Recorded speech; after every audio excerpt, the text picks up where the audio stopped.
नमस्कार साथियों, स्वागत है आप सभी का आपके अपने YouTube channel Allrounder Study Zone पर। साथियों, आरबीएससी कक्षा 12 का हिस्ट्री, आपका हिस्ट्री का जो पेपर होने वाला है कब होगा? ये होगा 18 मार्च को। आप सभी को पता है कि 18 मार्च को हिस्ट्री का पेपर होने वाला है। उनके लिए एक ऐसा नमूना प्रश्न पत्र जो मॉडल पेपर आपको हूबहू प्रैक्टिस के तौर पर कराए जाएंगे और हूबहू आपको एग्जाम में इससे क्वेश्चन देखने को मिलेंगे।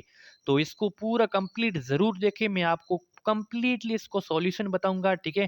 कि सॉल्यूशन करना आप सभी को ये पता होगा कि इसका जो समय है 3 घंटे 15 मिनट का, पूर्णांक 80 मिनट का है और ये निर्देश से सामान्य आपने पढ़ लिए होंगे। सीधे हम आपको प्रश्न पत्र की ओर चलते हैं।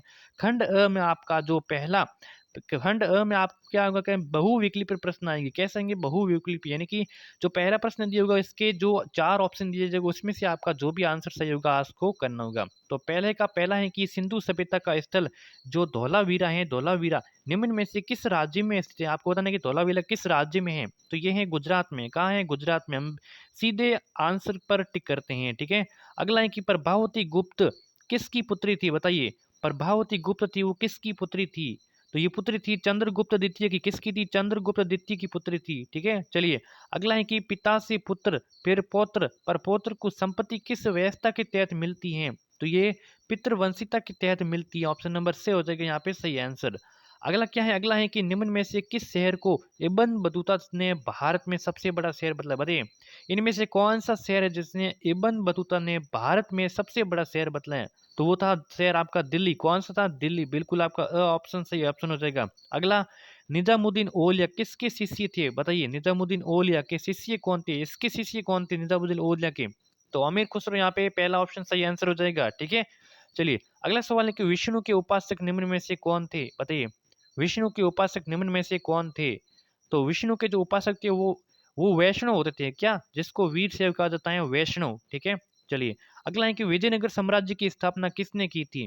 तो विजयनगर साम्राज्य की स्थापना हरिहर और बुक्का ने 1336 ईस्वी में तुंगभद्र नदी के किनारे, ठीक है, कर्नाटक में की थी, ठीक है? ऑप्शन इसका सही ऑप्शन हो जाएगा। अगला, यौवन राज्य स्थापनाचार्य की उपाधि किसे धारण की गई है? बताइए। तो ये इस धारण की गई है कृष्णदेवराय को। किसको? कृष्णदेवराय को धारण की गई है। अगला सवाल, किस मुगल शासक ने तंबाकू पर पाबंदी लगा दी गई है? बताइए, बहुत ही इंपॉर्टेंट क्वेश्चन है। किस मुगल शासक ने तंबाकू पर पाबंदी लगा दी गई? तो जहांगीर ने तंबाकू पर पाबंदी लगा दी गई थी, ठीक है? अगला, शाहमल की मृत्यु कब हुई थी? बताइए, शाहमल की मृत्यु कब हुई थी? तो ये 1857-58 में हुई थी। कब? 1857-58 में हुई थी शाहमल की मृत्यु, ठीक है? चलिए, स्थायी बंदोबस्त का जनक कौन था? स्थायी बंदोबस्त के जनक कौन थे? बताइए। स्थायी बंदोबस्त के जनक थे कार्नवालिस। कौन थे? कार्नवालिस। ऑप्शन नंबर स बिल्कुल करेक्ट ऑप्शन। अगला, पांचवी रिपोर्ट ब्रिटिश संसद में कब पेश की गई? बताइए, पांचवी रिपोर्ट ब्रिटिश संसद में कब पेश की गई? ये आपको बताना है, बहुत ही इंपॉर्टेंट क्वेश्चन है। पांचवी रिपोर्ट ब्रिटिश संसद में 1813 ईस्वी में। कब? 1813 ईस्वी में। अगला सवाल, अगला है कि प्रथम विश्व युद्ध में अंग्रेजों का साथ देने के कारण गांधी जी को कौन सी उपाधि प्रदान की गई? बहुत ही इंपॉर्टेंट क्वेश्चन है, बताइए। पहले जो विश्व युद्ध हुआ उसमें अंग्रेजों का साथ दिया था गांधी जी ने, तो उस समय गांधी जी को जो उपाधि प्रदान की गई थी वो केसर ए हिंद की। कौन सी? केसर ए हिंद की उपाधि प्रदान की गई, ठीक है? चलिए, अगला है कि भारतीय संविधान किस तिथि को लागू हुआ? भारतीय संविधान किस तिथि को लागू हुआ? 26 जनवरी 1950 को लागू हुआ। वह ऑप्शन सही ऑप्शन हो जाएगा। दूसरा प्रश्न में आपको क्या करना है? दूसरे प्रश्न में आपको रिक्त स्थानों की पूर्ति करनी है, ठीक है? रिक्त स्थानों की पूर्ति करनी है। प्रयाग प्रशस्ति की रचना किसने की थी? बताइए, प्रयाग प्रशस्ति की रचना तो ये की थी हरिसेन ने। किसने की थी? तो मैं इसको थोड़ा सा छोटा कर लेता हूँ, ठीक है? हरिसेन ने की थी। तो खाली जगह में क्या भरना है यहाँ पे? हरिसेन, ठीक है? आपको खाली जगह भरी जाएगी। महाभारत की रचना किस भाषा में हुई थी? खाली जगह भरनी है। महाभारत की रचना संस्कृत, कौन सी दोस्तों? संस्कृत, संस्कृत भाषा में हुई थी, ठीक है? तीसरा तीसरा क्या है? मनुस्मृति में खाली जगह प्रकारों के विवाह का उल्लेख किया गया। देखिए, मनुस्मृति में जो विवाह है, विवाह के उल्लेख, विवाह के कितने प्रकार हैं? तो विवाह के हैं 8 प्रकार। कितने? 8 प्रकार का उल्लेख किए गए हैं मनुस्मृति में विवाह के, ठीक है? अगला है कि श्वेतांबर और दिगंबर का संबंध किस धर्म से है? श्वेतांबर और दिगंबर का संबंध किस धर्म से? बताइए। तो ये है जैन धर्म से। किससे है? जैन धर्म से आपका जो, ठीक है, जैन धर्म से। आपको खाली जगह में जैन धर्म बनना है। अगला है कि देवी संप्रदायों में देवी की उपासना खाली जगह से पोते गए पत्थर के रूप में की जाती है। बताइए खाली जगह में क्या बनना है? यहाँ पे बनना है कि देवी संप्रदायों में देवी की उपासना सिंदूर, क्या आएगा? यहाँ पे आएगा सिंदूर, सिंदूर आएगा। सिंदूर से पोते गए पत्थर के रूप में की जाती है। ठीक है। अगला है कि तालीकोटा का युद्ध सन खाली जगह में लड़ा गया। बताइए तालीकोटा का युद्ध कब लड़ा गया? तो तालीकोटा का युद्ध 1565 ईस्वी में। कब? 1565 ईस्वी में। एग्जैक्ट पूछा जाए तो 26 जनवरी। कब? 26 जनवरी 1565 ईस्वी में तालीकोटा का युद्ध लड़ा गया। ठीक है।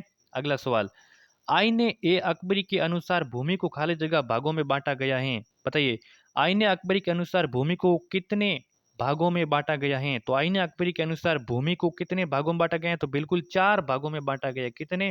भूमि को 4 भागों में बांटा गया आईने ए अकबरी के अनुसार। ठीक है। चलिए अगला है कि अगला आपको क्या है? अगला तीसरा सवाल है कि अति लघुरात्मक प्रश्न है। निम्न प्रश्नों के उत्तर एक शब्द सीमा या फिर एक पंक्ति में इसको आंसर देने हैं। ठीक है। तो हड़प्पा सभ्यता में जो गलियां होती हैं और सड़कों तो उसकी किस पद्धति में बनाए गए थे? ठीक है। तो गलियां होती है, सड़कें किस पद्धति में बने थे? वो जो समकोण की तरह बनाए जाते थे। इसके बारे में आपको लिखना होता है। अर्थशास्त्र में अगला सवाल है कि अर्थशास्त्र में हमें किस विषय की जानकारी मिलती है? अर्थशास्त्र से हमें किसके विषय के बारे में जानकारी मिलती है? इसके बारे में आपको बताना है। ठीक है।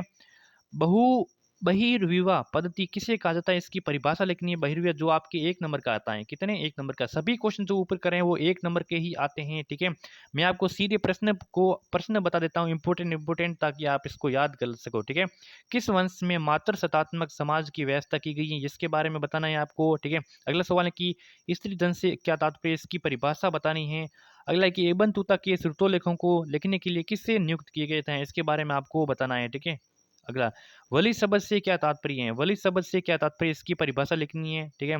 विजयनगर साम्राज्य में अमर नायक कौन थे? अमर नायक कौन थे उसके बारे में बताना है। ठीक है। चलिए अगला है कि किस आंदोलन के दौरान स्वतंत्र सरकारों की स्थापना की गई? इसके बारे में। संविधान सभा के समक्ष उद्देश्य प्रस्ताव कब प्रस्तुत किए गए? इसके बारे में आपको लिखना है। खंड अगला है खंड ब। खंड ब में क्या करता है? लघुतरात्मक प्रश्न जो उत्तर शब्द सीमा 50 रहने वाली। कितनी? 50 उत्तर शब्द सीमा से रहने वाली है। ठीक है। इसका जो जो चौथा प्रश्न है कि स्तूप क्यों बनाए जाते हैं? ठीक है। स्तूप क्यों बनाए जाते हैं इसका कारण लिखना है। अगला है कि त्रिपिटक क्या है? तो त्रिपिटक जो धर्म है वो बौद्धों का है। किसका? बौद्धों का। जो 3 इसके दिए गए हैं। ठीक है। चलिए कुल कितनी बौद्ध संगीत की आयोजित हुई थी? कुल कितनी बौद्धों की संगीत कितनी आयोजित हुई थी? तो 3 हुई थी। कितनी? 3 हुई थी। भारत में आने आने वाले किन्हीं 3 यात्रियों के नाम बताना है। बहुत इंपॉर्टेंट है। भारत में आने वाले किन्हीं 3 यात्रियों के नाम बताना है। मैग्निस 3 है उसके बारे में ऐसे है। ताराबबाद किसे कहा जाता है? इसकी परिभाषा बतानी है। विजयनगर साम्राज्य में महानवमी डिब्बा क्या था? विजयनगर साम्राज्य में महानवमी डिब्बा क्या था उसके बारे में लिखना है। ठीक है। जिन्स ए कामिल से आप क्या समझते हैं? इसकी परिभाषा लिखनी है। 11 सवाल क्या है? मुगल कालीन कृषि के तरीके तथा वर्तमान कृषि के तरीकों से आपकी क्या समानताएं हैं तथा भिन्नताएं बतानी है। 12 सवाल है कि दामीन ए को क्या है? दामीन ए को क्या है इसके बारे में बताना है। अगला है कि रेतवाड़ी व्यवस्था किसे कहा जाता है? इसकी परिभाषा लिखनी है। 1857 के विद्रोह का तत्कालीन कारण था। बहुत इंपॉर्टेंट है, बहुत ही इंपॉर्टेंट। 1857 के विद्रोह का तत्कालीन कारण क्या क्या था? ठीक है। जो कारतूस वाले बंदूक का उपयोग करते हैं इसका जो तत्कालीन मुख्य कारण यही था। गांधी जी ने 1922 में असहयोग आंदोलन वापस क्यों लिया था? तो चोरा चोरी कांड हुआ था 5 फरवरी 1922 को। उसके कारण असहयोग आंदोलन को गांधी जी ने वापस ले लिया था। ठीक है। खंड स में क्या करना है?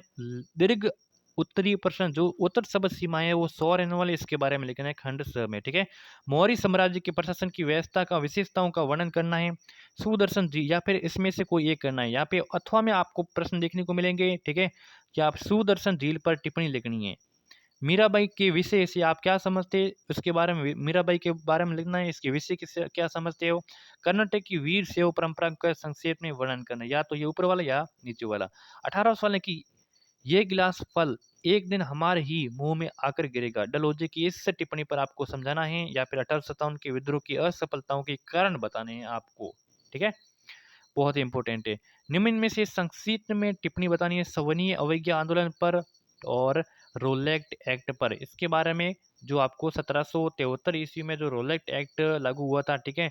या फिर इसके बारे में कंप्लीट बताना है या फिर सविनय अवज्ञा आंदोलन के बारे में बताना है। ठीक है। नहीं वैसे तो यहाँ पे दोनों के बारे में बताना है। ये दोनों के बारे में बताना है। यहाँ पे जो अथवा है ना इसके जो भारत छोड़ो आंदोलन के बारे में या फिर खिलाफत आंदोलन के बारे में बताना है। इसमें से आपको तो कि ये दोनों दिए गए उसमें से को दोनों करने हैं या फिर ये दोनों करने हैं। ठीक है। जो भी आपको आसान लगे। खंड द में क्या आता है? खंड द में निम्नात्मक प्रश्न जो उत्तर सबद सीमाएं 250 रहने वाली। सिंधु घाटी के निवासियों के धार्मिक विश्वासों और रीति रिवाजों की प्रमुख विशेषता और विवेचना बतानी है, या फिर सिंधु घाटी सभ्यता की प्रमुख विशेषता बतानी है। ठीक है। 21वें सवाल की संविधान सभा के कुछ सदस्यों ने एक मजबूत केंद्र सरकार की आवश्यकता पर बल क्यों दिया, इसके बारे में बताना है। या फिर संविधान सभा ने भाषा के विवादों को किस प्रकार से हल किया, इसके बारे में बताना है। ठीक है। भारत के रेखा मानचित्र बनता था, हाँ बिल्कुल, यहाँ पे मानचित्र आपको बनना होगा। भारत के रेखा मानचित्र में निम्नलिखित ऐतिहासिक स्थलों को बनना है। चौरी चौरा कहाँ पे है, इसके बारे में बताना है। कहाँ ये कहाँ मानचित्र में बनना है, मानचित्र आपको एग्जाम हॉल में दे दिया जाएगा। ठीक है। अमरावती कहाँ पे ये बनना है, मैसूर कहाँ पे है, बीजापुर कहाँ पे है, अवध कहाँ पे, इंपॉर्टेंट है, इसको इसीलिए बता रहा हूँ। ठीक है। या फिर अथवा में आपको भारत के रेखा मानचित्र में सेम ही ऐतिहासिक स्थलों को बनना है, या तो ऊपर वाले बनने या फिर नीचे वाले, जो भी आपको आसान लगे। सूरत कहाँ पे है, ग्वालियर कहाँ पे है, गोवा कहाँ पे है, सारनाथ कहाँ पे है, नागपुर कहाँ, ये आपको मैप के देखकर मैप को भरना है आसानी से। ठीक है कि सावधानी से बनना है। ठीक है। अंतिम सवाल यही रहने वाला है आपका मैप वाला। ठीक है।